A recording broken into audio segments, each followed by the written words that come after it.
Good evening, everyone. So thank you for being here. We're giving families just a few more minutes to make it in. We know many of them are coming home from either work or other commitments. So we get started in about 2-3 minutes, okay? In the meantime, if you want to look through your folders, on the left side, you have a copy of today's program. So this is a copy of our entire PowerPoint presentation. On the right side, we included a couple of good information here for you.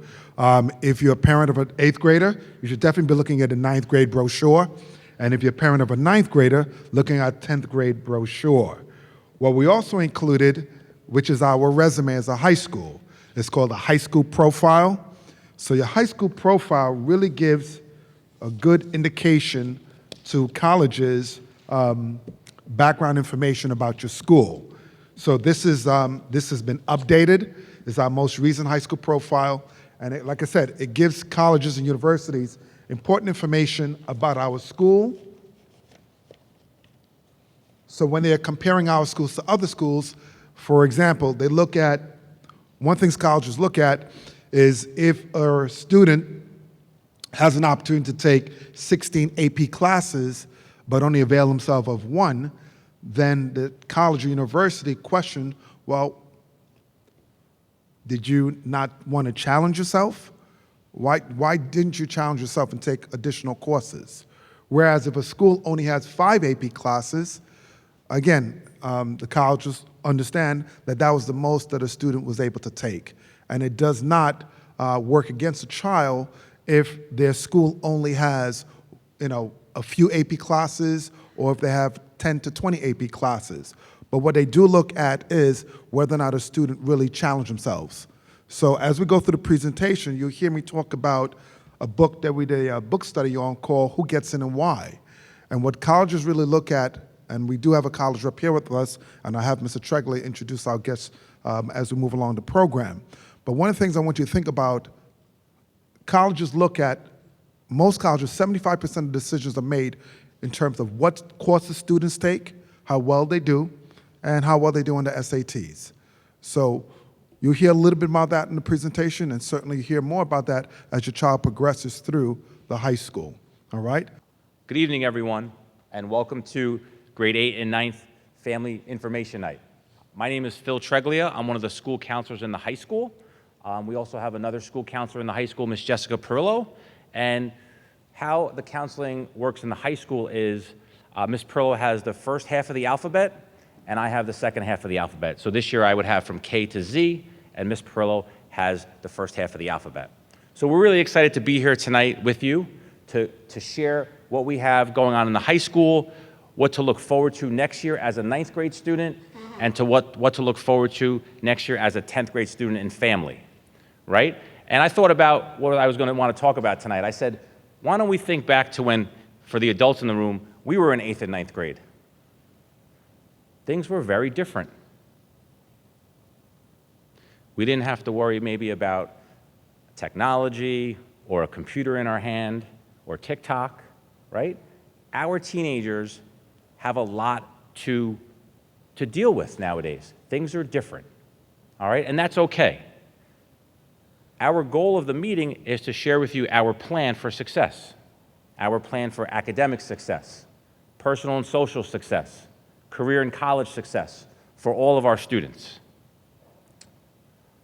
We're going to hear a little bit about our curriculum, our clubs and activities, how to get involved, and then our college process, and why starting in 9th grade, why 9th grade grades count, and how that looks toward when you're a 12th grader applying to schools. Mr. Arthur's going to kick off the presentation, and then I'll circle back in a little bit.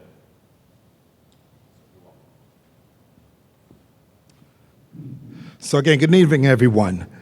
Again, we really appreciate you being here. One of the focus, just as Mr. Treglia said, is to really create a map so you can start planning from now. So in preparing this presentation, one of the things that we looked at is, if I'm a parent sitting in the audience, what would I want to know about my child's entire high school journey, right? So we took a backward design approach, looking from their 12th grade year right down to 8th grade. So some of you sat in this place right here last year when your child was in the 8th grade. So we've updated some slides, we've added new information, and of course, we brought in one of the admission reps from one of the local universities so you can hear from them directly. So let's begin. So again, not new information. And again, for those who just came in, on the left side of the folder, you have the entire PowerPoint presentation, if it's easier for you to see. Again, our additional support staff, and let me just speak to this a little bit. Being a parent of 4, my son is the youngest and he's a junior in high school. And I'm still trying to figure my son out, all right? My wife is a psychologist, PhD from NYU. We're still trying to figure our son out, all right? In terms of he doesn't really speak, keeps himself, comes home, doesn't say too much. And I'm always shocked to hear him speak. So I say that to say, the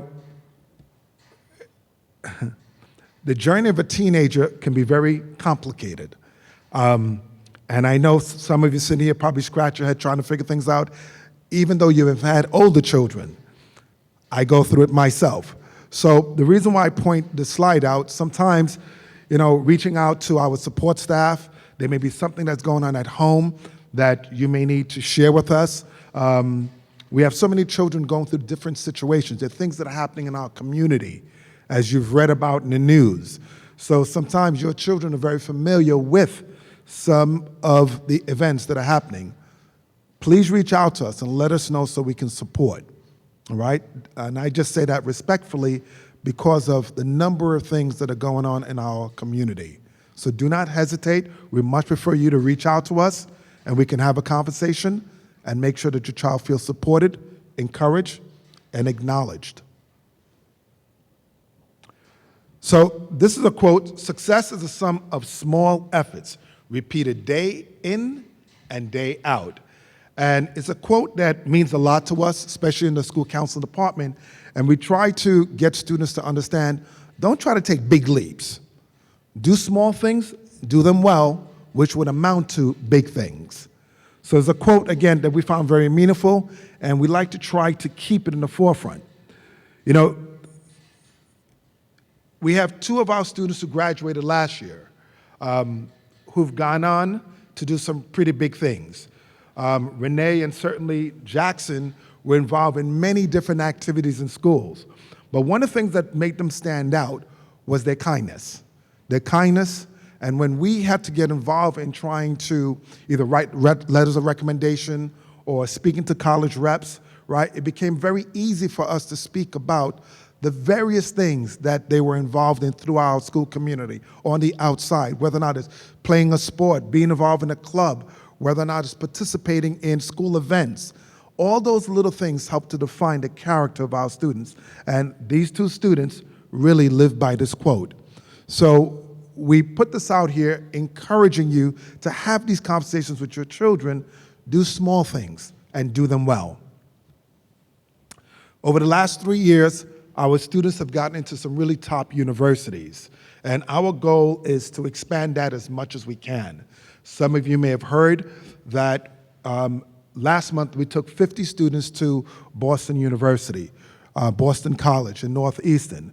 It was the first time we had done a college trip, and it was a moving experience for our scholars to be able to meet with admissions reps, to be able to walk college campuses, to interact with students, to visit dorms, to really get a sense of what it's like to be on a college campus. For some of who went on the trip, I can say to you, out of 50 students who went on the trip, about 10 of those students had actually visited a college campus before. That means most of the students had not. So we're committed to making sure that our students have an opportunity not only to interact with college representatives here, but also to visit campuses, and that starts in the 10th grade. At this time, I'm going to invite Mr. Tregley up to speak a little bit about the role of the school counselor.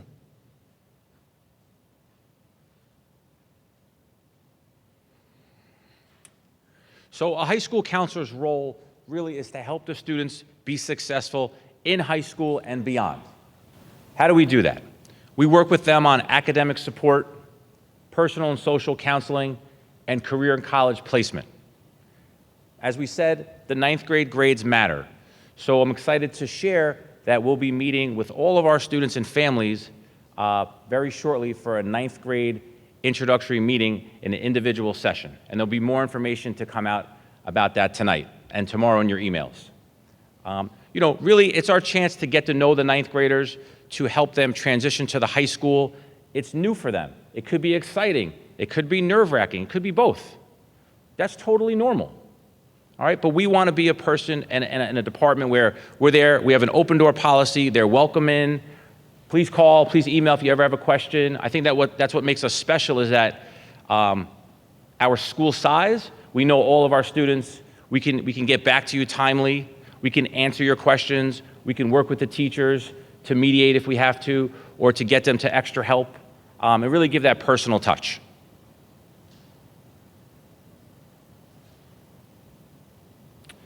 Here's a slide on our website. Our website is located on our Tuckahoe High School page. If you go down the quick links, which is on the bottom of our high school page, you'll see a tab for guidance. When you get on the guidance tab, it's all the information a student needs and a family needs to know what's going on in the high school setting. On the left-hand side, we have multiple tabs on the guidance website. I really suggest students and families become familiar with this. Some of the tabs that can be useful, to say the least, are we have tabs for our school profile. We have tabs for the Naviance program, which is a program that we're going to talk about in a little bit, which works with career inventories.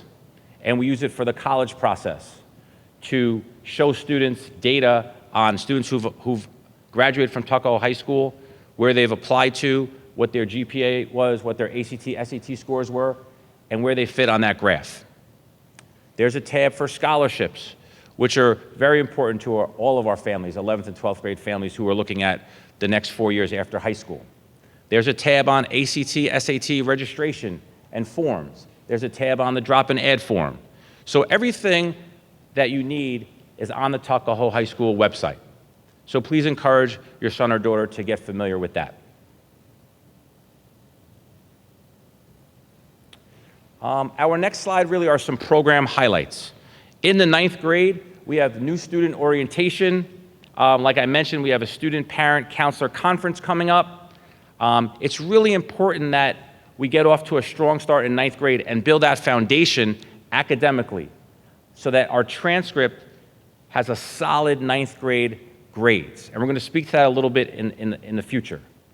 How can we do that? We can interact and work with our school counselors and staff to get to know us, to come to the meeting, which is going to be starting November 15th, and to work on what do we need to do, ask questions, and build that level of relationship building.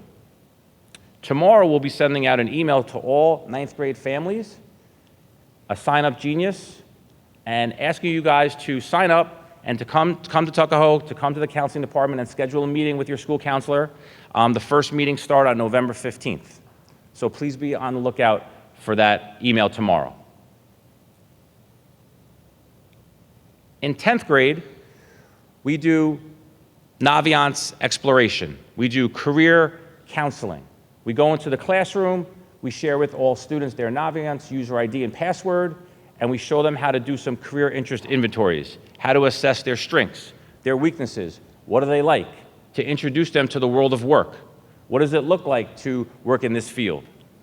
And we have other platforms that we're going to share tonight as well to show students real-life videos of what it looks like to work in business or in medical field or in public safety.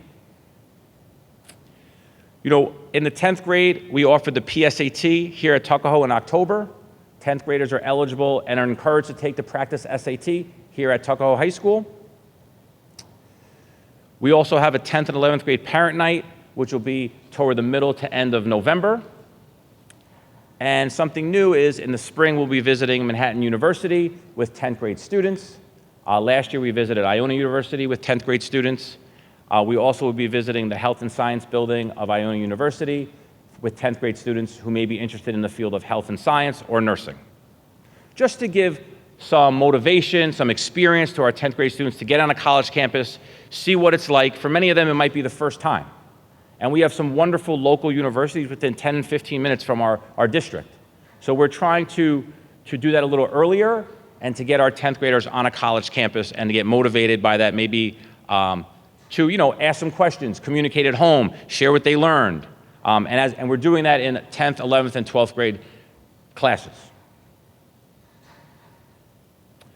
We have 30 clubs in our school district, in our high school, right? Clubs and organizations that we want the students to get involved with. Why is this important? It builds friendships. It connects them to the high school. It makes them feel comfortable in the building. They get to know our teachers better. They get to know our staff better, coaches, counselors. We are the moderators of the clubs many times. Some of these moderators in the clubs are going to be writing letters of recommendation 3 years down the line for the student. What a great way to get to know them outside of the classroom. You can also start building your resume as a 9th grade student, getting involved in clubs and activities, starting that foundation, learning from the president of the club or the vice president of the club, asking questions. Why did you join this club? How did you move forward in leadership responsibilities in this club? What did you do differently to make yourself stand out in the college application process? We don't want to wait till 11th and 12th grade to start doing community service, joining clubs and activities, right? The 9th grade is the right time to start that. That's why we had Club Day already in the fall to share with all 9th grade students the 30 clubs and activities that we have. Some program highlights from 11th grade or junior year. The junior year, all families and students have a conference or a meeting in the spring where the family and the students come in and we start talking about the college process. It's a kickoff to our college process. Connected with that, we start with the College Cafe in the spring of junior year for 11th grade students, where all students are welcome to come to the counseling office once a week during their lunch period to work with myself and Ms. Perillo on creating a resume, starting to think about writing that personal essay in the summer, starting to talk about college vocabulary, like what is the common application? What should I be doing now? Should I be going to college fairs? What do I talk to with a rep when I visit a school in the summer? These are all things that we talk about in the College Cafe in 11th grade in the spring. Again, we'll have the 10th and 11th grade parent night in November, and some of the new initiatives, as Mr. Arthur mentioned earlier, was we visited, in the fall, we visited Fordham University with our 11th grade students. Last spring, we visited Binghamton University, and also this fall, we visited the Boston College Tour, where we saw three schools in 2 days. So our students are really getting a chance from Tuckahoe to get on college campuses. We also had a summer college workshop where we had 5 universities here in August presenting to our families of 11th and 12th grade students on the college process. We had presentations on financial aid. We had presentations to our students on how to do the common application, how to start the personal essay, and they really were interacting with our college representatives in the classroom. We had breakout sessions for parents and students alike. And we look to continue that this August. We also had a college fair that we joined with Pelham and Eastchester and Tuckahoe at Pelham Middle School this fall, where our 11th and 12th grade students were able to get in front of 85 to 90 colleges and communicate and learn about information about the college process of the 80 or 90 colleges that were at Pelham Middle School this fall. Senior year, we have individual college conferences again in the fall with the students and parents in our offices. At that point, we're really narrowing down the list of colleges with students and families. We're getting those dream schools on the radar. We're targeting 6 to 8 target schools, and we always want to have 1 or 2 schools that we feel comfortable with our academics that we gain entry easily. In that meeting, we're talking about dates. November 1st, for example, is early action. A lot of our early action date is November 1st, November 15th. Right now, we have 63% of our seniors who have already applied to college as of November 1st. So in that meeting, a lot of the final plan comes into play in September. We also had a college essay workshop in the fall during the day where we invited 5 universities into our school. We had 31 seniors partake in that, where they had individual 30-minute workshops with a college representative to talk about their personal essay or any common questions they had. They got immediate feedback from a rep, and it was great for our students right before the November 1st deadline because it helped them complete their application or get a different set of eyes on a personal essay and be able to interact one-on-one with the rep. I thought that was invaluable. We host a financial aid night, and then in the spring of 12th grade will be our senior internship, and you'll get more information from that from our internship coordinator. There's one other initiative that we're going to talk about right now, but I think Mr. Arthur is going to address that. So some of you may be asking yourself, why are we talking about junior year? My child's in the 8th grade. Why are we talking about senior year? Because you have to start planning from now. You cannot wait until your child is in 9th or 10th grade. You need to start planning from now.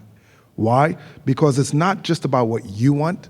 It's about how do I get my child to buy into this message, to understand what's important, what should be the priorities. And again, I think of my son was just very different from my daughters, right? He required a little more cajoling, a little more encouragement. Why do I need to take these classes? I'm not interested in that. So my point is, you really need to start having these conversations early. Our commitment is to try to infuse this information as early as possible. We know that we have some parents who aren't parents of 8th graders who are considering other schools other than Tuckahoe High School. We want to be able to show you what we're doing, what's different about the high school, because we want you to stay and give your child the opportunity that we're offering to other children who attend Tuckahoe High School. So with that being said, I put something out over the weekend. I'm informing parents that one of our new initiatives that's coming up is that the Board of Education Superintendent has approved of an international trip. So in the spring of 2026, we'll be taking about 32 students to Iceland, and that's going to be a trip to really help. It's going to be a culminating activity for students who have taken AP Environmental, Chemistry, Earth Science, to really be able to live the classroom outside of the classroom. I'm fortunate I took about 40 students to Iceland previously, and it was one of those experiences that will stay with me forever. So coming to Tuckahoe has always been something on my mind. How can I replicate some of the things I did at my IB high school here, and this is one of them. So more information is going to coming out. Some of you have children who are in the 10th or the 11th grade, so they would be available to take this trip. So it's going to be first come, first served. There's more information that's coming out, and we're looking to expand this going forward. Hopefully we'll be having students going more than just Iceland, but to other places. So more information to come on that. Mr. Treglia?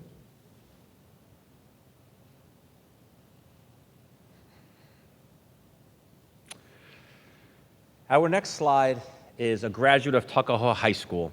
What is required? What is required to earn a Regents diploma? All students in a New York State high school need to graduate with 22 credits.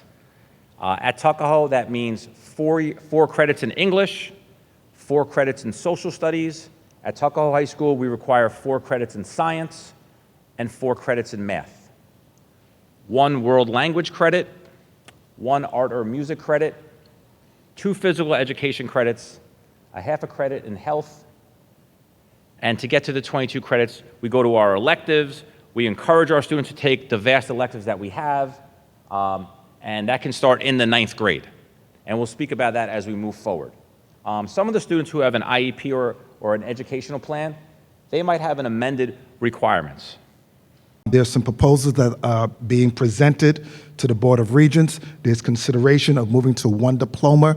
There are considerations of getting rid of Regents exams and having some form of a exit exam tied to a course. So this is all in discussion phase. This information just came out just recently, and school districts are looking at it, giving feedback to New York State. So here's one of the reasons why I wanted to come back up with this slide on. There's been such a focus on students earning advanced Regent diploma designation. That's not our focus. We don't want your children focusing on trying to take advantage of 9 Regents classes to try to earn an advanced Regents diploma. That's not what we're promoting. What we are promoting is that our students take the basics in terms of the Regents, what's required, and start shooting for our AP courses. In one of the coming slides, we're going to show you all of the AP courses that we offer by grades.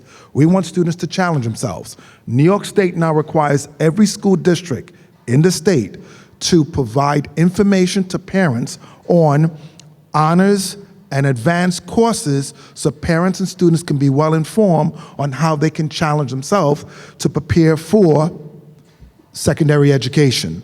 So we have a slide that demonstrates that. So again, just to underscore, we're not looking for children to challenge themselves to graduate with advanced Regents diploma. That is not the focus.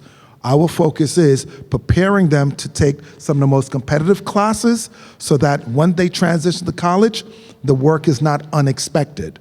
You know, my middle daughter's at the University of Miami. Last year, she took 6 classes, she got a 4.0. And I tell my daughter, that's because you prepared yourself by challenging yourself when you were in high school. So my message to you as parents is it's one thing for you to want it, but it's another thing for your child to be able to demonstrate the skills, right? The wish, the effort, and what have you. So this is why it's very important to have these conversations now while your child is in the 8th grade, because you find yourself getting into a battle, and that's not healthy, and we want to be able to preserve good relationships. Trust me, I've been there. So that's why we go through this information. So I'll bring Treglia back up.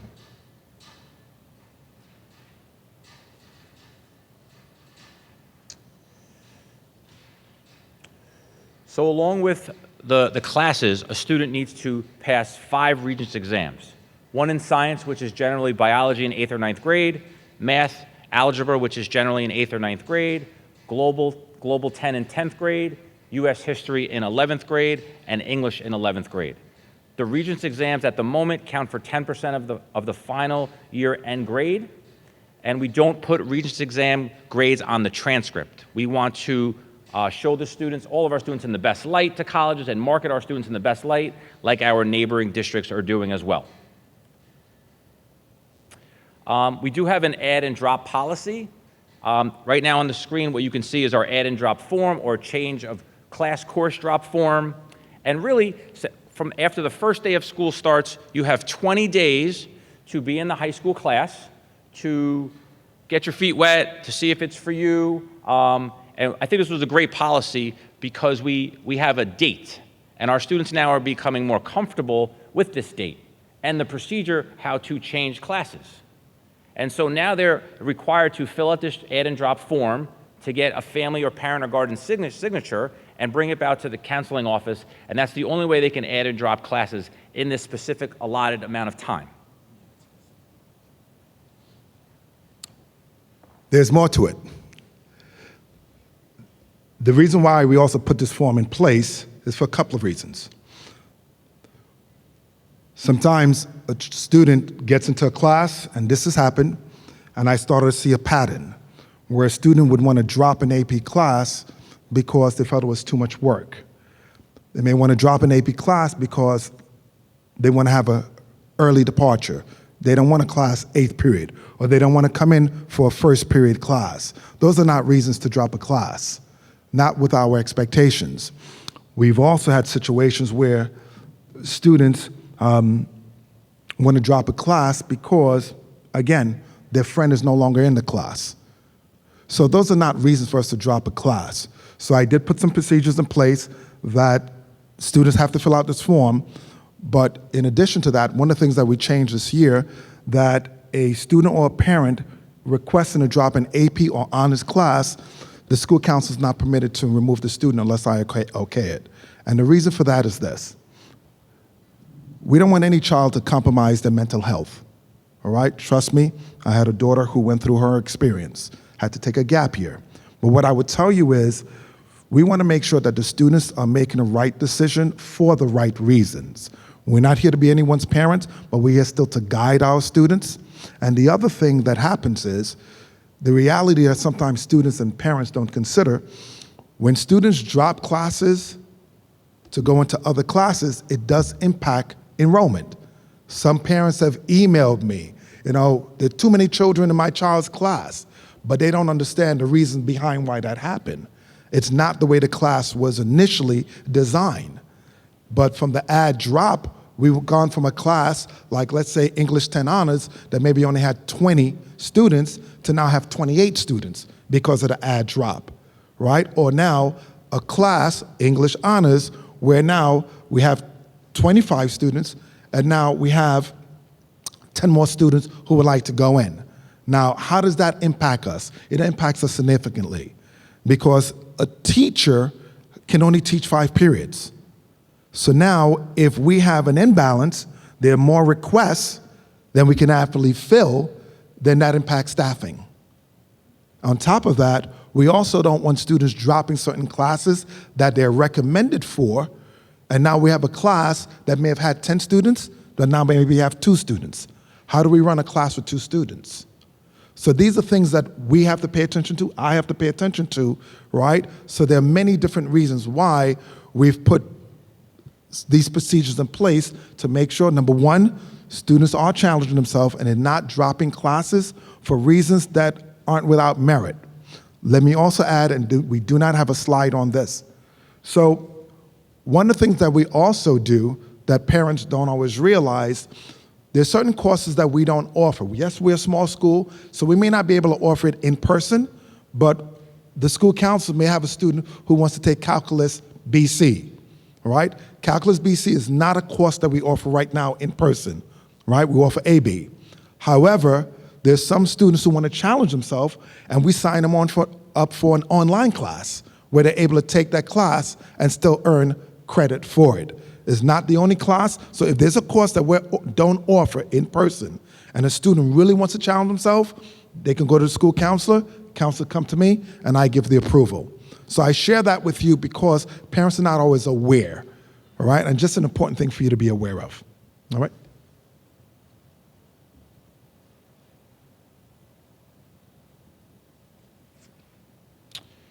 And these are, as we just spoke about, these are some course options, right? We have our Regents level courses. The Regents level courses are meeting the state standards. They're preparing students for the Regents exam. Our honors classes parallel the Regents course, but they're more in depth, and the pace is a little more accelerated. And then we have our AP program, and our AP program is open enrollment. It offers college level curriculum. It challenges our students, and it puts them in position to be successful not only in that class, but also in the college placement process. As the college admissions is getting more and more competitive every year, we want to put all of our students in position to be successful, and one of those ways is to challenge them themselves with this curriculum and to push themselves a little bit and to reach and to learn those skills that are going to help them in high school, but then translate to college when they're out on their own. Being in an advanced placement class is one of those avenues. And we're going to hear a little bit about some data on advanced placement classes at Tuckahoe and some of our growing advanced placement program. One of the other common reasons students come to me about dropping classes, they say, I don't want it to lower my GPA. So here's what I encourage parents to do as well as students. Don't take my advice for it. But I can tell you this, a university much prefers to see a child, a scholar, challenge themselves, get a C in a class, than not challenge themselves, all right? You contact any university and hear what they tell you, okay? We have a representative here from Manhattan University, which has a preeminent engineering program. Ask her when you're done. So we want students to be able to challenge themselves. Don't follow this perception that the class is too hard, or if I get a B in a class or C in a class, it's just not going to look good, right? That's just one portion of what colleges look at, okay? So here's some data that we're really proud of. This information, what it shows you, we've expanded our offerings. From last year to this year, we offered 8 new courses. 4 electives, and 4 new AP courses. So what we provide you here is a breakdown of all of our accelerated courses by grade. So you can see what's available for your scholar.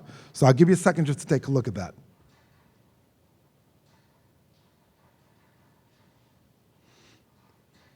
So what's new? Environmental. AP Environmental is a new AP course that we're offering. We piloted last year, but there was a set criteria in order for students to take it. Now it's part of our open enrollment. AP World History is also a new course that we're offering in the 10th grade. We're also offering AP Stats, right, which is also a new course. And let me back up for a minute. Some of the courses that you see that are in the 11th and 12th grade, it's pretty fluid. So some courses, AP courses, a student can take it either in the 11th grade or in the 10th grade. I'm sorry, in their senior year. One of the things that you should know, if you're a parent of a child who's in the honors program, the 9th grade honors, when they're in the 10th grade, they will now take the English Regents. So that would allow them in their junior year to be able to take the AP English class. So they're not taking 2 summative exams in the same year. And that's a common practice followed in most school districts. All right? So I hope that makes sense to you. So if you're a parent of an 8th grader, right, your child actually can leave high school earning 3 high school credits between our biology, between living environment, as well as our world language. So it's 3 high school credits. You need 22 to graduate. Why is that important? It's important because as they move up the pathway to their junior, senior year, they have more room in their schedule to be able to take additional courses, AP courses or what have you, okay? One of the things that we have not put out yet that we are exploring is something called OC21. OC21 is an initiative through BOCES where we can do some online learning for courses that we may not offer, Brownsville may not offer, Scarsdale may not offer, and all these students can be a part of this one class. So that's something that's coming, so more information to come on that. Why are we doing this? Because we want our students to be competitive. We want to be able to compete with all the schools around us to the best of our ability and make sure that your scholar has an opportunity to pursue any choice that they want to pursue. So this is an important slide. So, one of the things I came in and a parent said to me is please make sure if you're offering all these AP classes that you have the right teachers teaching the courses. And the parent was absolutely correct. So one of the things that we did last year, this summer, let's say in English, we have 4 English teachers at the high school. 3 out of the 4 all attended AP training, right? We worked with our English teachers to, let me back up for a minute. Most schools focus on their level of rigor aligned to the Regents exam. What we've done, we have actually gone through the AP English standards and look at all the required skills for students to do well in AP courses, and we have rewritten the curriculum and pushing that down right to our middle school. So that's an initiative that we're working on. Why? Because we want our students who are in middle school now, by the time they get to the high school, that they are absolutely prepared with the right skills.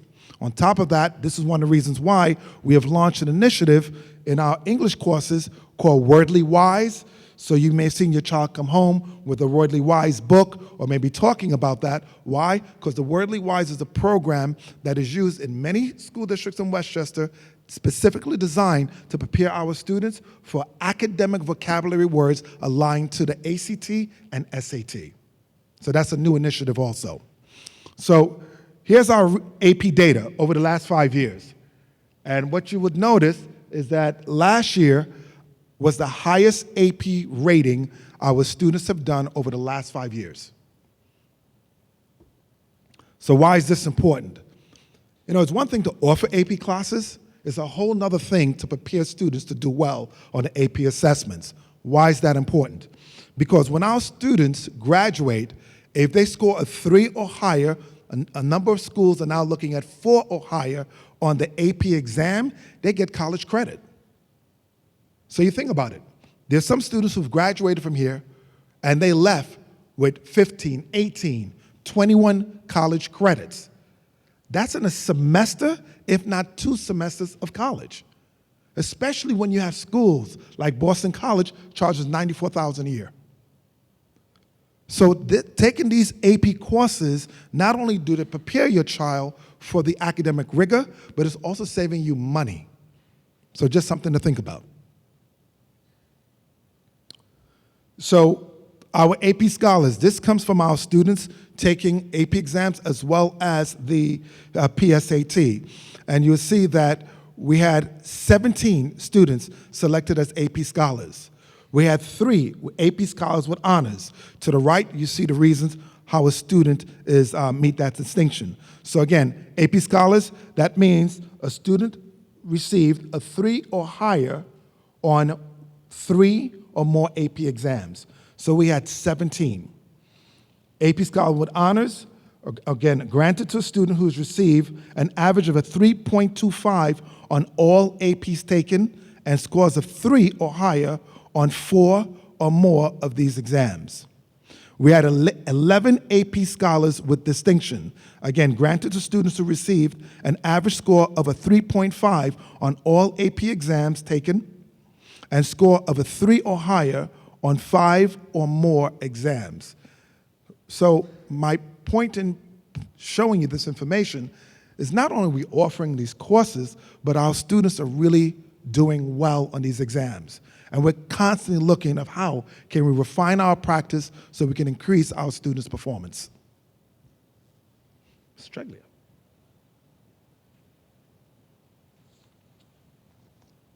So what does a typical 9th grade schedule look like? Required for the 9th grade student is English 9, that could be the Regents level or the honors level, Global History, Regents level or the honors level, Science, Earth Science, Living Environment, AP Environmental. In math, Algebra or Geometry. Physical Education, World Language, Spanish 2 or Italian 2. Art or Music, Band, Strings, Performing Arts, Studio Art. And then we have electives. For example, Engineering 1, Entrepreneurship. That's generally what a 9th grade schedule looks like. We have special education offerings for students with an IEP. We have academic skills, grade 9 through 12. Consultant teacher services, grade 9 through 12, in subjects such as global studies, English, science, and math. It's important to note that every year students' needs are worked on by the district, and what's offered one year is not guaranteed for the next year. That depends on the special education committee and the district working together with our population. Why is this important? At the end of 9th grade, those grades matter and they count, and they're in stone on something called a transcript. Every student that graduates high school has a transcript. This is the first piece of information that a college is going to see when you apply to their university. On the transcript are your 9th grade grades, the final grade in each subject for the year. Colleges don't see what you scored on your first algebra exam in 9th grade or your first living environment exam in 9th grade. They see the final grade for the year in each subject per grade. So it's important to share with your children, which I'm sure you are, that 9th grade matters. Going to extra help matters. Building great study skills matters. Going to sleep at the proper time all matter in getting where you want to go and getting the grades on the transcript to the best of your ability. On our transcript for our graduating 12th graders will be 9th grade grades, 10th grade grades, 11th grade grades, and the 12th grade classes that they take. We will send the 12th grade first semester grades in January, and on the bottom of the transcript is the GPA and how many credits the student has earned so far.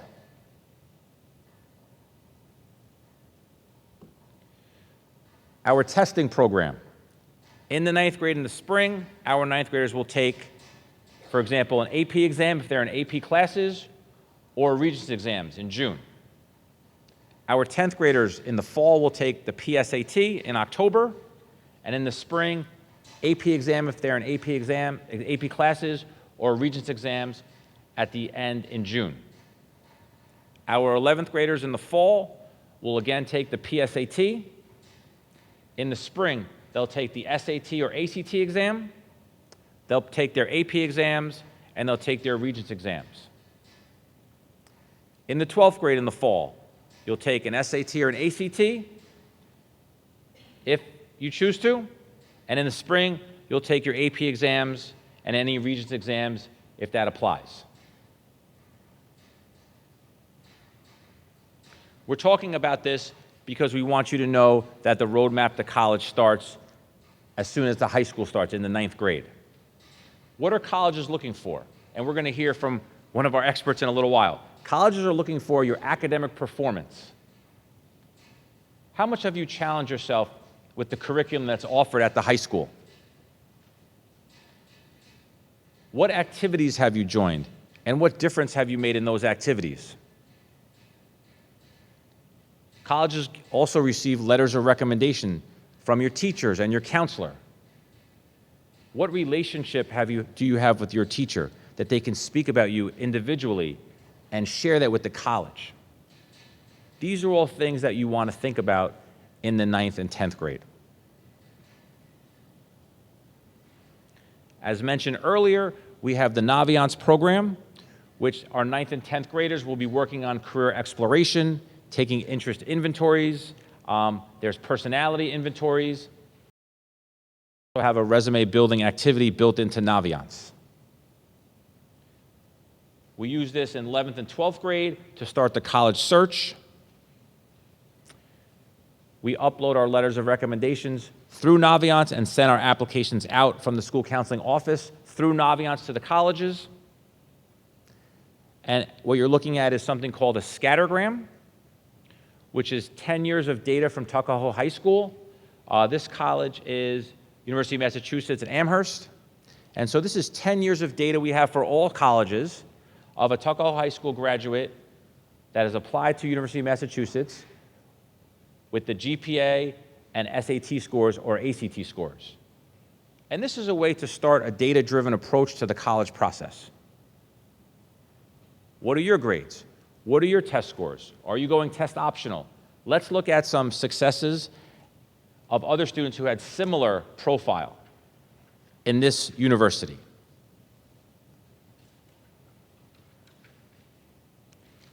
Another opportunity to learn about careers is Pathful Explore. I think the students really like this. These are short videos that show a day in the life of a certain job. So students can plug in what they want to be. They want to be a vet, they want to be a dentist, they want to be a fireman, they want to be a lawyer, and a video will come up about 1 or 2 minutes, what it's like to actually work there, what classes they took to get there, what do they like about the job, what do they don't like about the job. Our students have really enjoyed this platform. It's called Pathful Explore, and our 10th graders will have that opportunity. Athletics at Tuckahoe High School, we have 49 teams across 24 sports. It's part of clubs and activities. If you're interested in athletics, it's a great way to make some friends, to connect, school spirit. There are leadership opportunities within athletic teams. And it's a way to learn how to balance your schedule after school, right? Colleges really don't want to see a student going home after school and not doing something on their own, whether that means joining a sport, art, theater, getting a job, joining a club. They want to see that because they want to see, what are you going to do on their campus?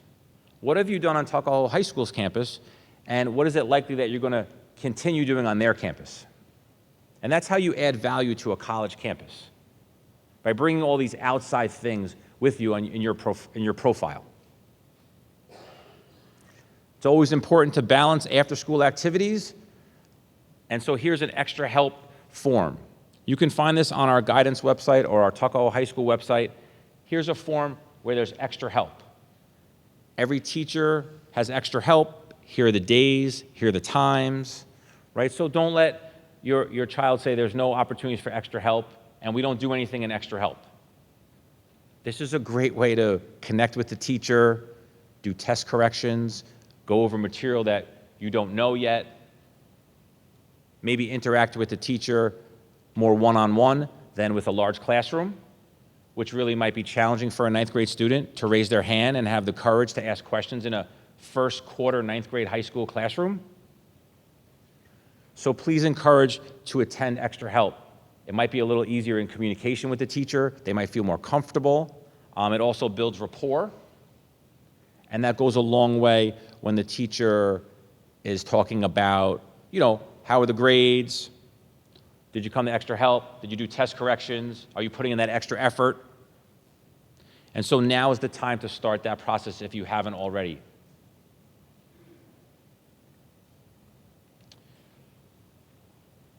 Last but not least, I'm going to introduce Ms. Anicia Latif, who is an admissions representative from Manhattan University. Anicia has been here at Tuckahoe quite a bit. She was volunteering her time in the summer at our summer college workshop and spoke to students and families about the college process. Anicia also led a 10th grade student presentation 2 years ago in this room, and was one of the representatives who was here for our college essay workshop, where she did one-on-one mentoring of our students with the personal essay and Common App completion. So there's no one better to speak about and connect with our students and talk about who knows our students than Anicia. I mean, she's been here 3 times since August. So feel free. I think Anicia is going to speak about the importance of rigor and how that can help you in the college application process. Hi, everyone. My name is Anisa Latif. I'm one of the assistant directors at Manhattan University. So excited to be speaking with you guys here today. I recruit primarily in Westchester, all the way up to Albany, Western Central New York, as well as Connecticut. So right now we're in the middle of our recruitment season. So all of my team were on the road recruiting, meeting with different students and whatnot. But yes, I have been to Tuckahoe many times.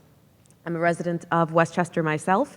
I guess just to tell you a little bit about myself, I went to high school not too far from here. I went to Ursuline, right around the corner. I might look younger than I am, but that was many moons ago. I went to Sarah Lawrence for college. I went to Columbia for graduate school, and I have worked in admissions for many years. I have several years working graduate admissions at Columbia and Teachers College, as well as Manhattanville University, and I've been at now Manhattan University, for almost 3 years. So I'm very excited to speak with you guys tonight, and I want to make you guys feel a little bit more comfortable. I do work in undergraduate admissions, and I know for many of you that's going to you're going to encounter our office and reps like myself in the next few years. So I want to make it a little bit more palatable. I don't want this to be a super nerve-wracking evening, because I'm sure, some of the students are sitting here going like, oh my goodness, I can't believe I came here, been swindled into talking about college right now. So thank you, Mr. Arthur and Mr. Treglia, for having us tonight. I think this will be, hopefully this will be worthwhile for you guys. So I know my 2 talking points are preparing for academic rigor and what you should be doing to prepare your 8th or 9th grade student. And I was trying to figure out the best way to talk about this in a way that's easily digestible for you guys tonight. And I think probably the easiest way would be to break down the components of the application and kind of go over generally what we're looking for when we're reading applications. Right now, my team hasn't actually started reading applications, so I see my queue is filling up, so all those applications are going in, but our team hasn't started just yet. But for Manhattan University, we require pretty general application requirements that most colleges and universities will require. So that would be completed through the Common App, which would be the standard application form. That would include all of your personal information, your personal essay, letters of recommendation, transcripts, and then standardized tests, so SATs or ACTs. So we've been talking a lot this evening about your transcripts, planning your course load and what that looks like. And I will say that when we are looking at the courses that you've taken, we are looking at 9th, 10th, and 11th. Depending on when a student chooses to submit their application, we might not even see any of your grades from 12th grade. We might only see your grades from 9th, 10th, and 11th, which means that yes, your 9th grade grades do matter. That being said, I often tell students, we're not simply expecting that students are going to get straight 100s on everything. We're not expecting you to be captain of every team or president of every club. We're not expecting you to take every single AP under the sun. But we're expecting that things are going to make sense. So, of course, we're going to be looking at 9th grade grades, but that being said, what we like to see is a trend. We like to see what we call an upward trend. You might start at a certain area, but it's nice to see that over the years that you've improved, whether that be in the degree of challenging coursework or the overall average go up. What we don't like to see are inconsistencies. We don't want to see that one semester you're doing well and then you're going down. These ups and downs, those are a little bit concerning for us. And of course, depending on the major you're going into, if you're going to be very inconsistent, we wonder, are you going to be inconsistent when you go into college? That could be a reflection of a variety of factors. When it comes to other components of the application that help paint the picture of who a student is, we are going to look at the essay, letters of recommendation. That helps paint the picture of the student. It's not simply the grades, because we do a holistic review, so we are reading, I always say, we read every single essay, every single letter of recommendation, so every component does count. And I know I'm jumping around quite a bit, but those components do help us understand the grades a little bit better. When we're talking about those letters of recommendation, I tell students, because I do a lot of these workshops with students, and it's great to kind of demystify the process a little bit. I always say that when it comes to a letter of recommendation, the most successful letter is one that's a very personal letter that tells us a little bit more about a student. It's not necessarily important that you have a recommender with a very high rank. We're not expecting, you don't need to get the principal, although it's great if you could get the principal to write a letter for you, or like a CEO of a company that you might have interned with who might not know you very well, but it's a CEO, so you might want to get a letter. No, we're not expecting that. We would rather have letters from folks that know you very well and that they can provide a very personal letter, because those kinds of letters are very strong and they might address some things that might be seen as an inconsistency in your GPA. For instance, if you might have struggled in 10th grade, all we can see on our end is, well, this student struggled, their grades went down, what happened? The letter of recommendation might address, oh, they might have had some kind of personal struggle, they might have had a death in the family, their parent must have lost their job, or something must have happened.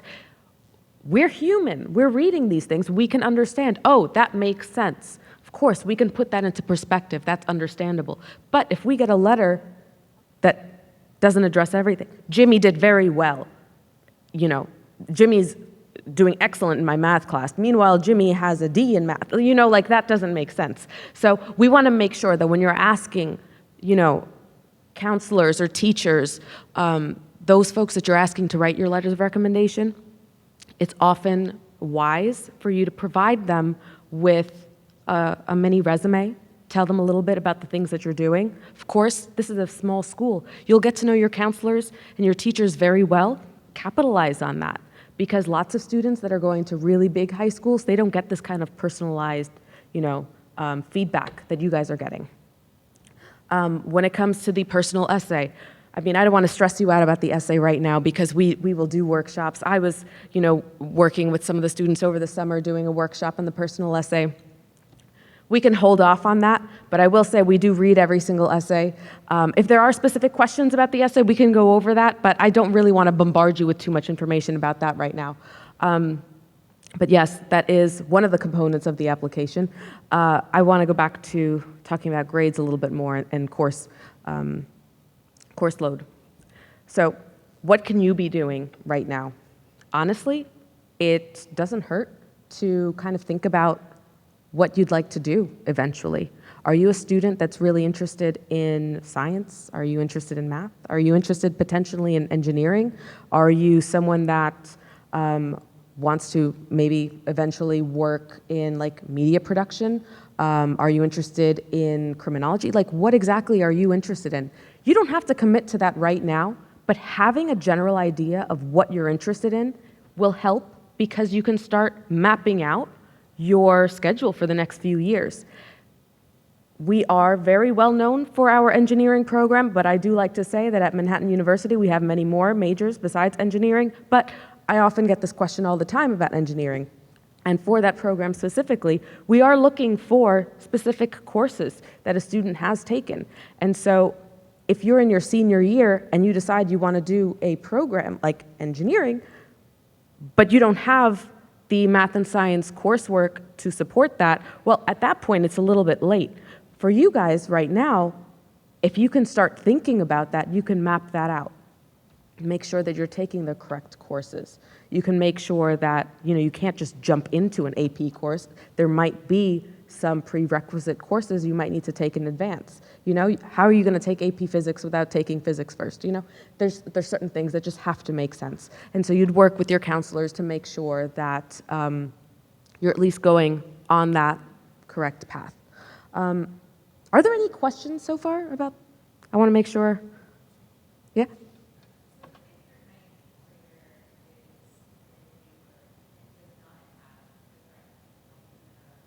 That's totally fine.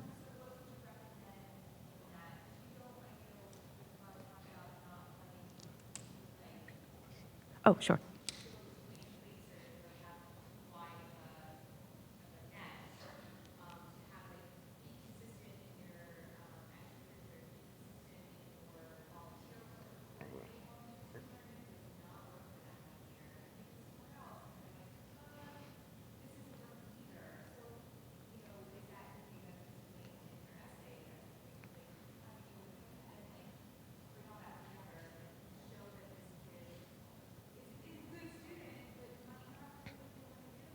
That's totally fine. We're not, so to repeat the question for everybody, it's how do we, how does a student show that they have some sort of direction without having a definitive end goal? Yeah? Does that kind of sum it up? That's totally fine. We're not expecting you in 9th grade to know exactly what you want to do. Please, I want you to understand, that's totally fine. I have seniors that are applying to college right now that they don't know what they want to do. Seniors in their first week of classes, they think they were interested in something, and they're changing their mind that first week of classes. I always tell students that the hardest part of changing your major, because of course they'll always come to admissions, the hardest part is remembering your student ID number, because you have to write that down on the form. So I try to make that as comforting as possible. It's not going to be the end of the world. You'll have sophomores, juniors who are changing their major. You'll grow up, graduate from college, and you'll still want to figure out what you want to do when you grow up. So don't worry about that.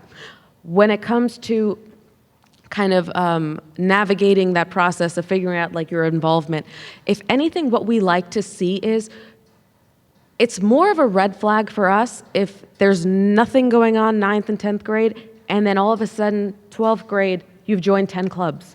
Because we will see that in the activities section, that all the involvement occurred, right around the time when applications were starting. It's okay if you're changing your mind and figuring out that there are different clubs and different interests that you have. And often I tell students that when they are drafting that activities section, to consider how do you spend all of your time after school. Not every student is able to participate in clubs or, participate in sports. I often say sometimes you have students who have responsibilities at home. How many students are the oldest sibling and they have to take care of their younger siblings? That can be a paid job. Being a babysitter, you get paid to do that. If that's how you're spending a lot of your time, please include that, because we would like to see that, because that's showing that you have hours after school that you're not doing nothing, We'd like to see, do you have any hobbies? Are you creative? A lot of students are interested in like Legos, maybe even painting or starting their own business. You have a lot of students that are entrepreneurs. I mean, I'm seeing that a lot right now. It's great when they can talk about that and when they can put that in as an activity. The activity section doesn't just have to include anything that's done at school. It can be activities that you're doing on your own time. We'd like to see that. I hope that kind of answers that a little bit, but if you decide you're volunteering one place one semester and change your mind, that's totally fine. At least you're doing something, And in time, a student will figure out what they'd like to do. They will. Ninth grade, you're still exploring so many options. And don't worry, for our students here, if you don't know what you want to do right now, please, I hope you don't leave here thinking that you need to know what you want to do. No, I would like you to leave here tonight thinking that there are tons of possibilities and that you should be open to exploring all of those different possibilities and be open to challenging yourself. I know Mr. Arthur was talking about this before. Yes, we want to see that you guys are taking advantage of challenging coursework. We like to see that. We would rather see you struggle in an AP course than smooth sail through all regular courses. At Manhattan University, we are looking at your weighted GPA. So that will take into account the level of academic rigor of your coursework. So that's already built into your GPA. So you don't have to worry about, this is affecting my GPA. No, the weighted course is going to be taken into consideration. And when it comes to your GPA, that's going to be very important. Don't just think that 11th and 12th grade is when it counts. No, we're talking money right now. So for parents, money, merit aid, merit scholarship, that's going to be based on your academic performance. For a school like Manhattan University, where we are test optional, many schools are still test optional. A lot of them are going back to requiring standardized tests, but those of us that are still test optional, you may choose to submit the score, but keep in mind that that'll also affect your merit scholarship because that'll get taken into consideration. For yes, of course. Yes. Okay, yes. I'm just going to clarify what the weighted GPA means. So your weighted GPA is basically, it's going to weigh heavier because if you're taking a more challenging course, an honors or AP course, those courses are going to be weighed a little bit heavier. So that weight will be taken into consideration with your GPA. So on the slide in this folder, there was actually a sample of what a transcript looked like. So if you guys go back to that slide on the transcript, you can see that. This sample transcript right over here. Oh yeah, perfect. So this slide right over here, this is great because it gives you a sample of this is what we're looking at. When you're applying to school, we're looking at a transcript like this. So we can see the honors courses, it has an H next to it. The APs, it'll say AP, but it'll also say the weight next to it. And there'll be two GPAs, weighted. Usually it'd be weighted and then the unweighted GPA. For us, we will look at the weighted GPA. Yeah.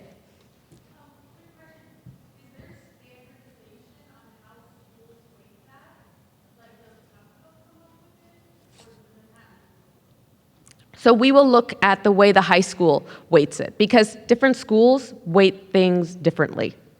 So in the school profile, they do explain that. The school profile, I believe you should have received that in one of the folders here. The school profile basically explains all of the courses you've taken. They usually provide information about how courses are weighted. All of that information is there, but because schools weight things differently, we use how the high school weights it. The school profile is very helpful for us when we are evaluating transcripts because of the fact that schools are so different. For instance, I think the best way to talk about this is for computer science. When a student is interested in computer science, we're obviously going to look at the kinds of math and science courses a student has taken. Obviously, if if they have computer science offered at their school, we would like to see them take it.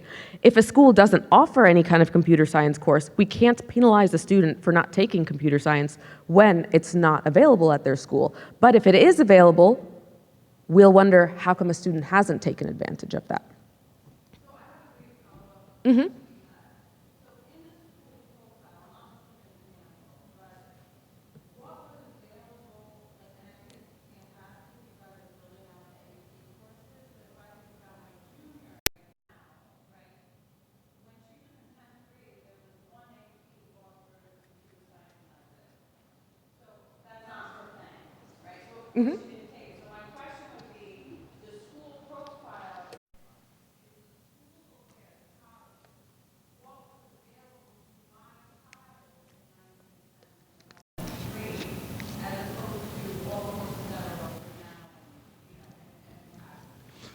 It's a great question. It's an excellent question. So let me just repeat the question. The question is, if my child is currently in the 10th grade or the 11th grade, and they did not have the opportunity to take AP environmental class that's offered in the 9th grade, is that going to be held against them by a university? The answer is no. Because what we do in our high school profile, we indicate when the courses were offered initially. So the colleges look at that so they can see that, okay, 4 years ago, there were only 12 AP classes that were offered, so Rodney Arthur, who's graduating now, could not avail himself of the 16 now. So we definitely make that designation so colleges are aware. Yeah, so the school profile does get updated each year because it often has graduation information about SATs. So usually we'll get like an updated profile. And then, of course, when we're very familiar with the school, like we're, very familiar with Tuckahoe and many of the schools in Westchester, oftentimes, like, we don't necessarily need it. But yes, that is the general practice. Yes. Yes, absolutely. So what you guys can start doing, definitely try to take advantage of some of those challenging courses when you're planning your schedule for next year, and also start thinking about ways that you want to get involved. If you aren't a very involved student, start thinking about clubs you'd like to join. It doesn't have to be a ton of clubs. At this point, when you start getting involved now, eventually you'll be able to get up into those, those leadership positions.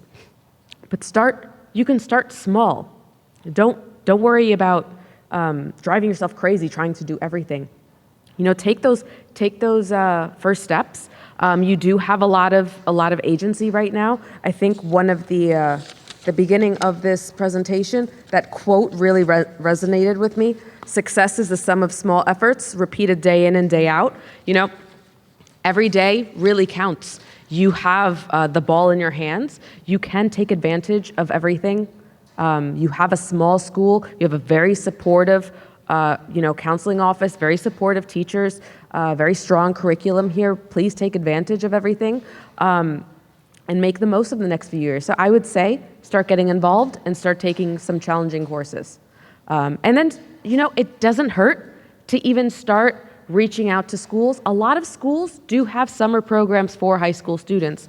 At Manhattan University, we do have programs for rising juniors, rising seniors that are run by faculty on our campus. Those are great ways for you to network and great ways for you to experience a college setting.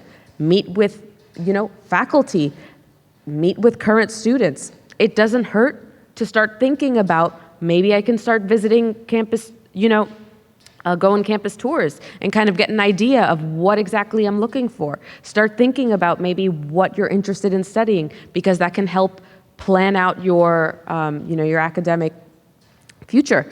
It doesn't hurt for you to feel free to use myself as a resource. I'm more than happy to speak with any students, even just to brainstorm and just figure out,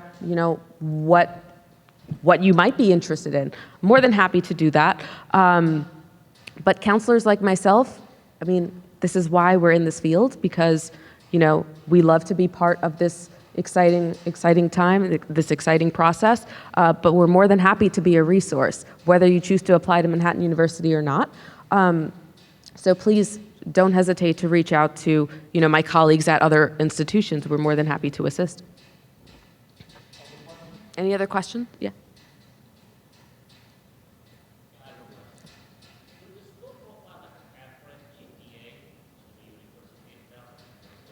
Could you repeat that?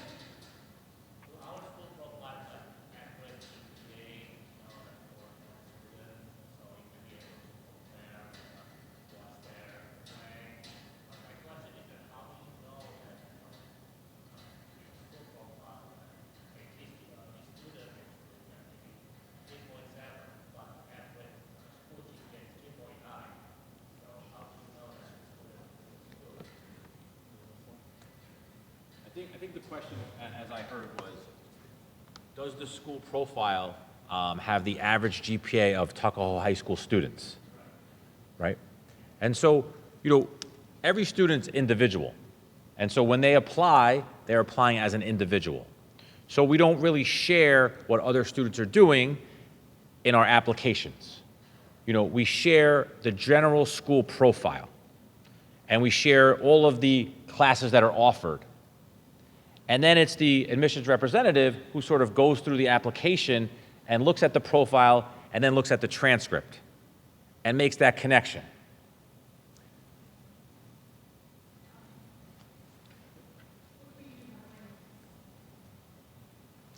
Our school, we don't rank, and we don't share rankings with universities at Tuckahoe High School. We put not available, and when they keep asking, we may say top 25th percentile, top 10 percentile, but we don't rank. We don't say this is the number 2 ranked student in the class. We don't do that. Let me just add to that. There are a number of schools like Scarsdale. I belong to a principal group. They don't even have valedictorians or salutatorians. So some school districts have moved away from that. So again, just trying to give their students a more competitive edge.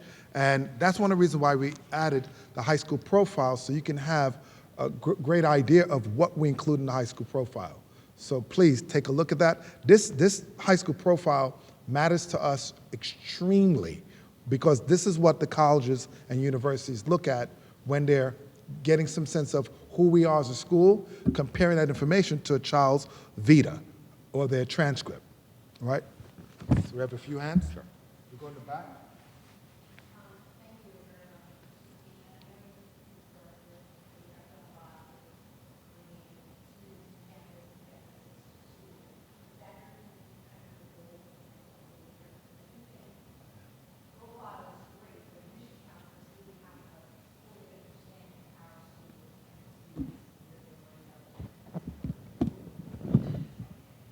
So if I heard the question correctly, is it my vision, my goal to continue with some of the initiatives by getting our scholars to visit college campuses?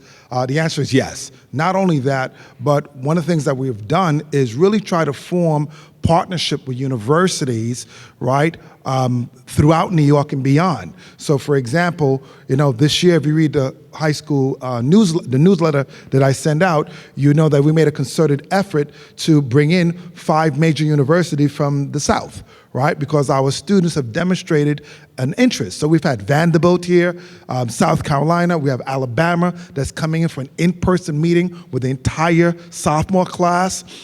We have South Carolina that was here. Miami, yep, Tulane, Miami, some really top-tier elite schools, right? But our goal is not just pitching to the top. Our goal is meeting our students where they are and recognizing not everyone is going to go into an Ivy League or top-tier school. We have some students that want to go to WCC, and that's fine. So we have a trip to WCC for some of our students. Some students want to go to Monroe College. That's great. We'll support you. Manhattanville, Iona, right? Binghamton. We have 50 students that we're taking to Binghamton on March 17th. Right? So that's our second year going to Binghamton, right? This is going to be our third year going to Iona. We're taking students now to Manhattan University. So we're expanding our partnerships with the universities. Why? Because it's important. You may have heard Anicia say that, she doesn't even need to look at our high school transcript. Why? Because she knows our school intimately. So that's the kind of relationship we want to have with the universities, right? Getting Vanderbilt here was not an easy task. Vanderbilt's an excellent school, like so many other. But we want to give our students option so they can make decisions, not have doors closed on them. That's our goal, empowering our students with choice. Please.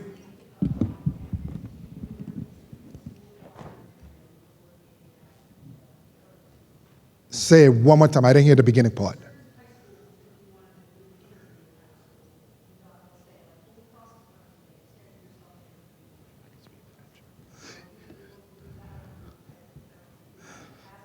So, Ms. Angela, you're always challenging me. I love it. So let me respond to something related, and I'm going to have Mr. Treglia speak to that. So one of the things that we did before we send our juniors and seniors and some sophomores went to the college fair, we provided them with questions. So they had an idea of the type of questions that they should be asking. So they're not going to these college fairs and not sure what to do.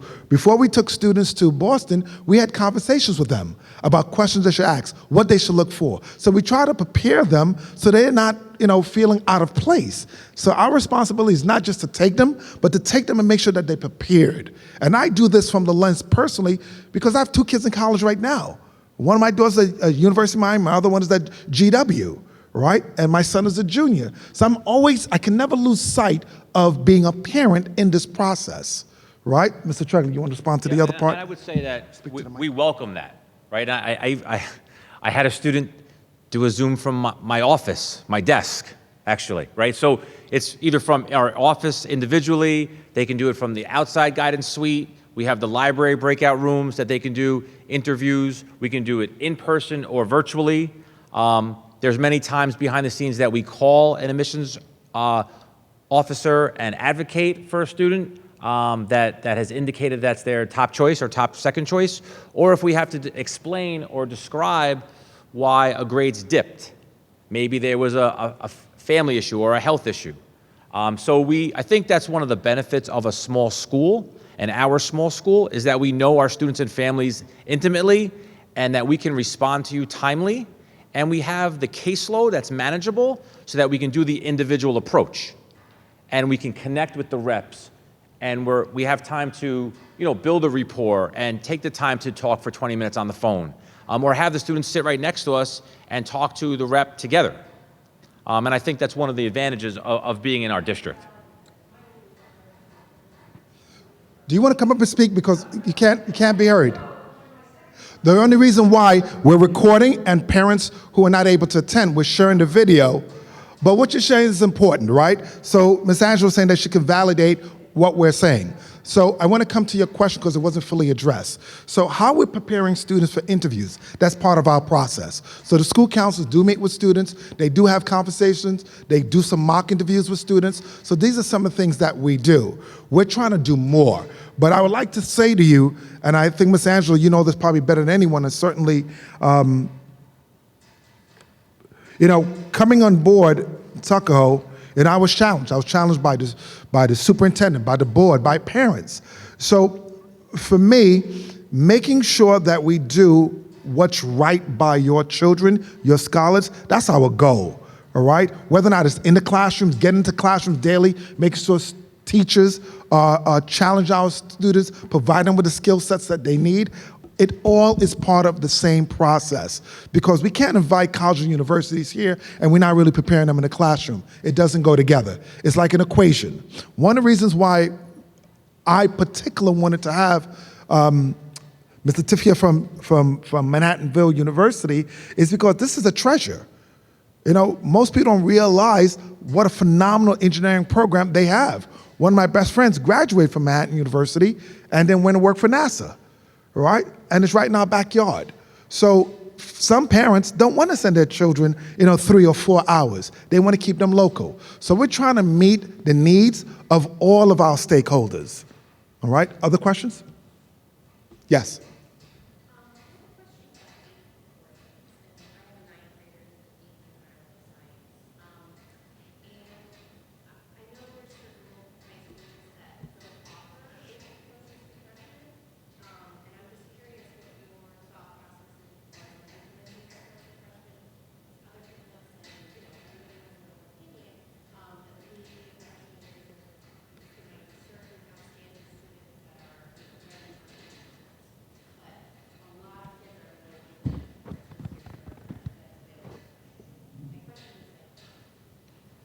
Why?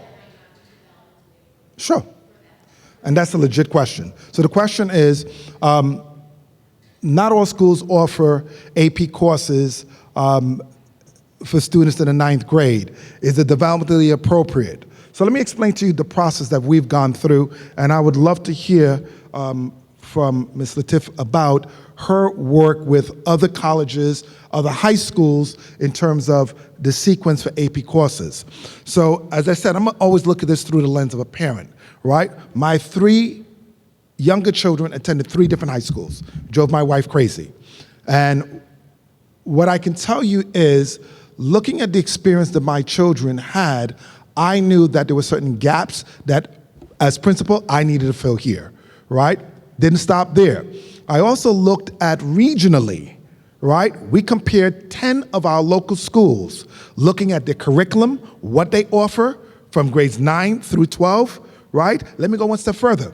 Some of you realize that this year, if your child is in the high school, right, all of a sudden you got a book list.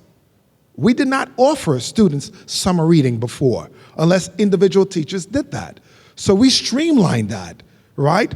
Coming on par with Brownsville and some of these other schools. So going back to the original point, so we looked, my team, my guidance team, Dr. Keel, we all worked together as a team, assessing what's being done in other schools. Didn't stop there.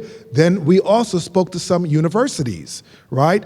When we had college visits, I would bring those reps into my office and quiz them, because I'm always trying to assess what do we need to do to make sure that our students are getting the same opportunities that other children have at other schools, so they can get into competitive schools or school of their choosing. So that's the process that we followed. So we know that AP course is not for everyone, right? We're very fortunate that we have open enrollment. That has not been my experience, right? AP courses I've worked in 6 school districts.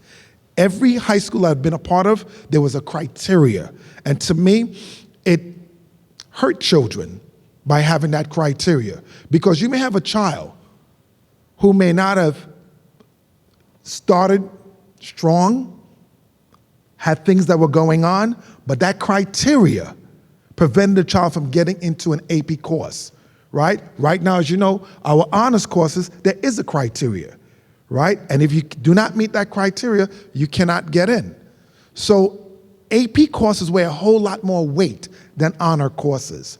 So the fact that we don't have a criteria and a student can go in and challenge themselves, I commend the school district for doing that. Because in other places where I've worked, it was a battle having to convince teachers to give a child a chance, all right? I say children, our scholars, sometimes have an it factor that sometimes get overlooked. And that's the motivation, the drive, that may not always initially account for a child's work production.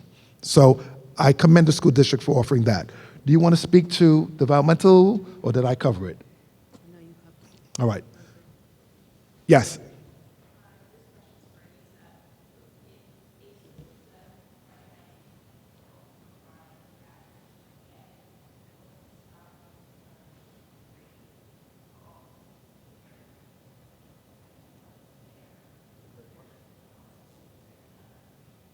Sure. So basically, the question was if a school doesn't provide rankings or like an average GPA, that how can we guarantee that like not?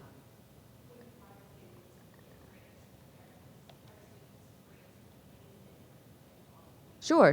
Well, I mean, ultimately, we are looking at the transcript. So we're looking at all the grades, and we're looking to see that that final GPA is going to make sense. In general, when we're looking at transcripts, some schools will provide rankings, some schools don't.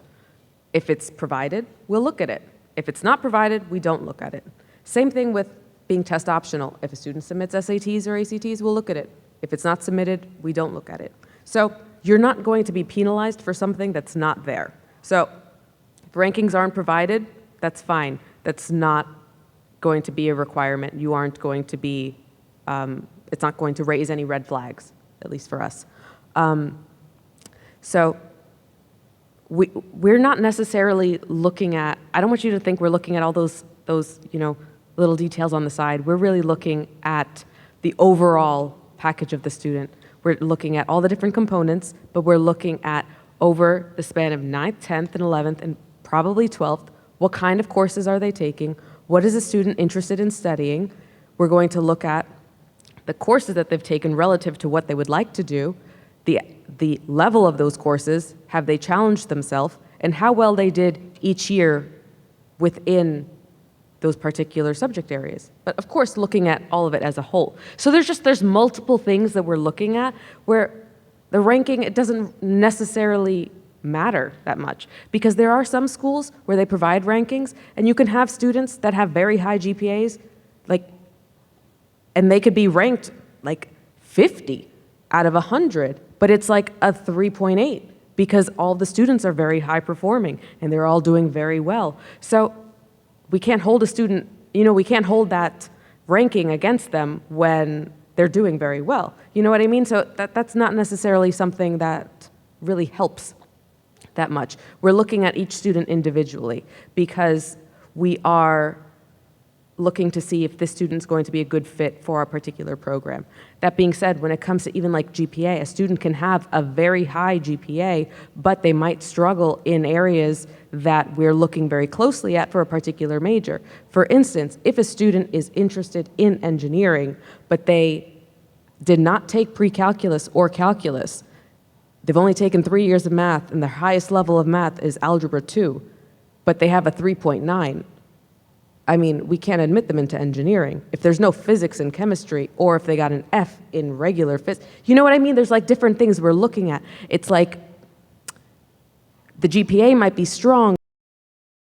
You didn't meet these other criteria to get into this particular program, if that makes sense. So there's so many things that we're looking at that it's not just like one answer that like a student will have this grade and will be ranked this number and they'll get into this program, because there's just so many variables that are taken into consideration, which is actually, that should feel comforting to, all of you, parents and students, because it's not like, oh, if I didn't get this, then it's the end of the road for me. There's so many avenues. There's so many pathways. There's so many things that you can do to strengthen your application. And really what I'd like to emphasize is that at the end of the day, we really would like you to be your truest self and really showcase yourself in that essay. Showcase yourself in those letters of recommendation. Get to know, you don't understand how lucky you are that you have such a small community here. Because do you know how many times I've read applications where a counseling office says, I have too many students in my course load, I'm unable to provide a letter of recommendation? That's wild. And sometimes for those students, we won't have a letter because their counselor has a very large, caseload. You guys have so much support here at your disposal, and you can take advantage of that. So please do. I hope that answered. I can attest to what Ms. Latifah just said, because I worked at New Rochelle High School, over 3,500 students, and school council can have over 300 students on their caseload. I want to come back to one of the questions, and we'll take two more. Anisia's been on the road for quite some time, and I certainly would like to get her going, and I want to thank her for coming and spending some time with us. So here's what I will share with you, because that was a very important question that you asked. School counselors, admission counselors, they can connect dots, right? So if you have a student in the top 5, right, high GPA, but they can't even crack a 1,200 in the SAT, that's a problem, all right? And these are things, so even for me as principal, those are things that I look at. If you have students with a top ranking and they can't score 3 on the AP assessment, red flag, right? So I'm gonna say, universities look at that, right? So they look at the strength of the school by looking at various pieces. And like I said, ACT, SAT. If you cannot have your top 5, top 10 score a 1,200 and they have a GPA of a 4.0 or 3.9, there's a problem there. All right? So those are things that I've looked at, having worked at our IB high school, because those were red flags. I mean, we had students, the average SAT score was about 1450 where I came from. Right? So the fact is, that's one of the reasons why we brought in Wordly Wise, starting in the 3rd grade, coming up. Why? Because we know that that program was designed specifically to help give the students the vocabulary that's needed to do well on the ACT and SAT, right? So there are a number of different initiatives that I've been working on as a school to make sure our students are well prepared, all right? So we'll take 2 more questions. Yep. Why don't you come on up? So I'm the co-chair of the PTA Middle School Committee, and I just wanted to promote quickly that next Thursday evening, we're hosting a Q&A with Mr. Arthur. So any questions that you might have tonight that you don't have time to ask, because I know it's getting late, please do come to the library next Thursday, and he'll be happy to entertain those questions then. Thank you. Go easy on me. But in any event, listen, we do this work with pride because it matters. You know, you have my communication with the school councils, we have one chance to get this right. And let's get it right now, because we can't wait till next year. We can't wait till 6 months. We need to get things right now to make sure every student has an opportunity. Whether or not your child is aiming for an Ivy League school or Westchester Community College, we want to make sure they're well prepared. One last question. Any burning question anyone wants to ask? Sure. Can you speak a little louder, please?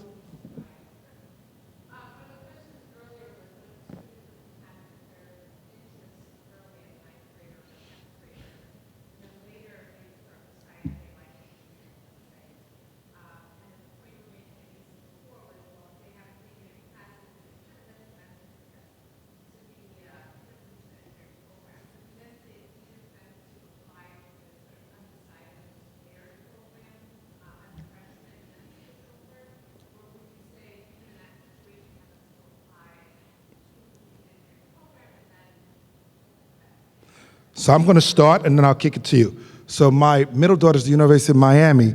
She gave me gray hair before I should get gray hair. She was undecided. She challenged herself. I thought she was going to pursue, business management. Miami has a pretty strong program there. She went there undecided, and she didn't decide her major of psychology until the end of her sophomore year. Fair enough. There were no prerequisites in the high school for psychology, even though she did take a high school class in psychology. My other daughter, who is at GW, her field is marketing. So this is about the 3rd field that she's chosen. So marketing is the latest. There was no prerequisite for marketing, but she did take, from pre-calculus to calculus or what have you. So it depends, what I would say, on the university. Right? The universities, every university is a little bit different. I'll give you one quick example. When we went on the trip to Boston, one of the things that students took away is that not every school accepts demonstrated interest. All right? Students didn't realize that, but they learned that from being on that trip. What do I mean by that? So right now, my son is a junior. He's reaching out to different schools, sending emails. Every time he sends an email, that's a reflection of demonstrated interest. But not all schools accept that. So you need to know which questions to ask. And I just give you that as an example. So I'll let you respond. Sure. So that was a great question about engineering specifically. So when it comes to studying engineering at Manhattan University, I know it might seem a little bit easier to come in undecided and then transfer into engineering. The only problem with a major like engineering is the fact that that program is very structured, where each semester students are following a particular course load that they're all required to take, and they have to take it in that particular order. And if they don't take it in that order, then they get delayed. So if a student were to come in completely undecided and then wanted to go into engineering, we would still have to reevaluate to see how they did in chemistry, physics, pre-calc, and/or calculus. If they wanted to, come in and then potentially transfer within, our university, we advise them to notify their academic advisor and then see if they can start taking some of the foundations in math and science in that first semester, and then be reevaluated to go into engineering. But I would say if you're interested in engineering, whether it's at Manhattan or any other institution, apply first, because you don't want to delay. That might just extend your, how long you will take to complete that program. So with a major like engineering, as soon as you find out that you would like to do that, or if you're considering it, please make sure you have those prereq courses in high school.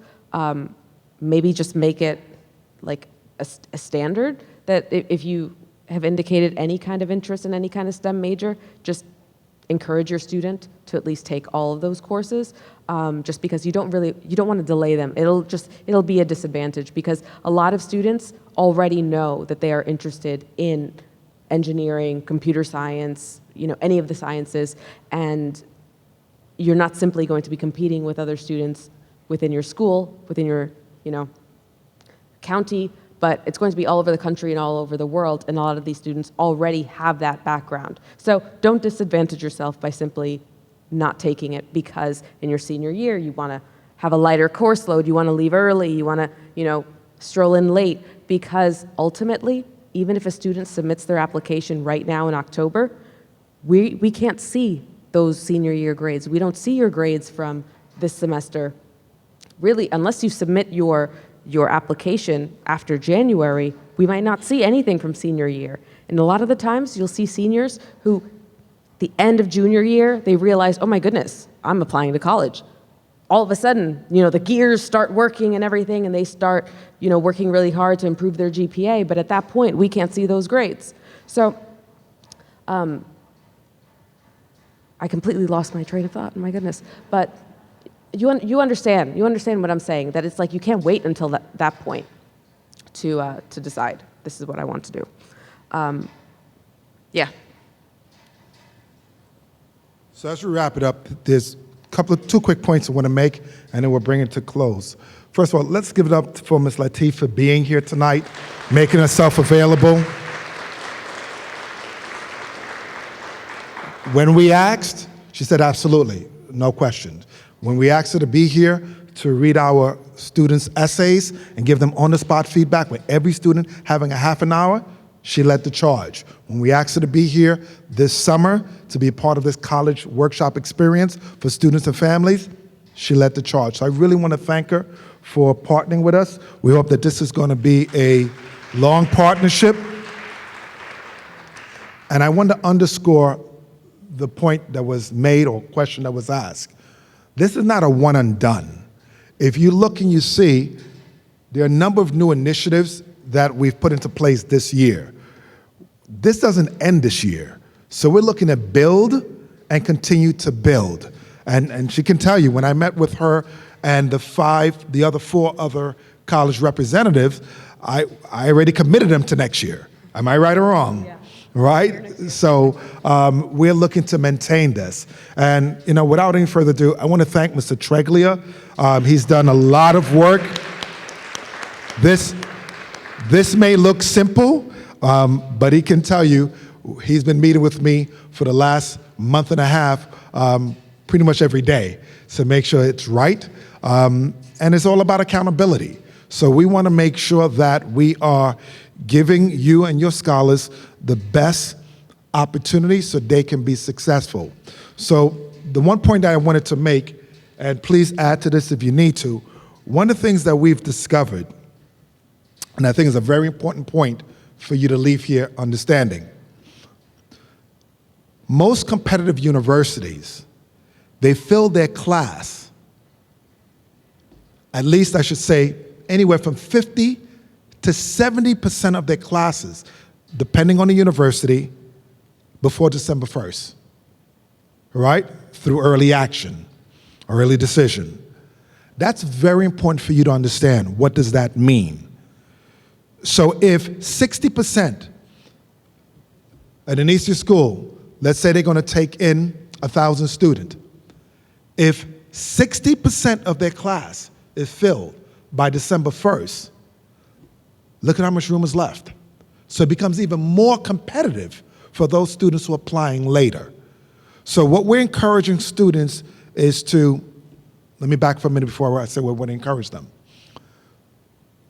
it's very important for you to look at this process very closely. I would even say that, let's say, for example, your child's applying to Manhattan University, Harvard, Yale, right, Vanderbilt. Your child, and please comment on this if you need to, has an increased chance of getting into that university going through early action than waiting through regular admission. Why? Because there may be 5,000 that submit an application through early decision, early action. But through regular admission, there may be 30,000 for only 30% of the seats that are left. It becomes even more competitive. I'm just telling you that from experience, where my daughter, who was at Miami, that was not her first choice, right? Georgetown, she loved Georgetown. I encouraged her to go early action, early decision. No, Daddy, I'm gonna be good. They waitlisted her. And then they closed the class. So I'm telling you from personal experience, if your child is really committed to a school, really wants that school, right, you may want to consider that. It increases their chance. Not only Boston, not only Georgetown, she really liked BC. The same thing happened. So just something to think about, all right? Any comments on that? Yeah, no, absolutely. Get your application in earlier. Right now, we are seeing that there's an increase in applications coming in significantly earlier. Like I said before, I already see my queue filling up, but for many of these schools, students are getting in all of their materials in significantly earlier. So honestly, like when you think about it, like it's senior year, like your materials should be in at the beginning. And I know that your counseling office is going to make sure, which is why that summer before senior year, students start working on their application. We were doing that essay writing workshop, but a lot of those conversations, you'll start having that in junior year. You're going to start visiting schools, going on those tours, kind of creating your list. So time is going to fly very quickly. You're going to blink and it's going to be, junior year and your application will open up. The application opens up August 1st, right before, senior year starts. A lot of the time, students are submitting their application before classes even start. So it's up to you if you would like to be, one of those students who goes in prepared. And I think that this conversation right now, it's not too early. You guys are really getting a head start. But lots of students around the country are also, preparing at this time too. So there's one other thing I would share with you that we've discovered. I'm sorry, I could keep going on. These major universities have increased the number of applicants that they're accepting from internationally, making it even more competitive, right? So these are things you need to be aware of. So we've had some students that say, I'm gonna wait until my senior year to take more AP classes, but they wanna apply early action, early decision. The college may not even look at it. They'll decline you first. So that's why we're having these conversations early, because to your question, starting this roadmap early, getting good grades early, challenging yourself early, it really matters. So hopefully you find this presentation productive. Hopefully it was informative. We certainly are looking to get your feedback, so you'll get an email tomorrow. We want to hear from you. We want to hear, what could we have done different? What was your big takeaway from today's meeting, right? Because we're always looking to improve what we do. So thank you for being here. Again, thank you to Mr. Treglia, Ms. Latif. And we'll see some of you who have 10th or juniors next week, Tuesday. And we will also see some of you at the Principal Coffee next week, Thursday. All right? Thank you and have a great night.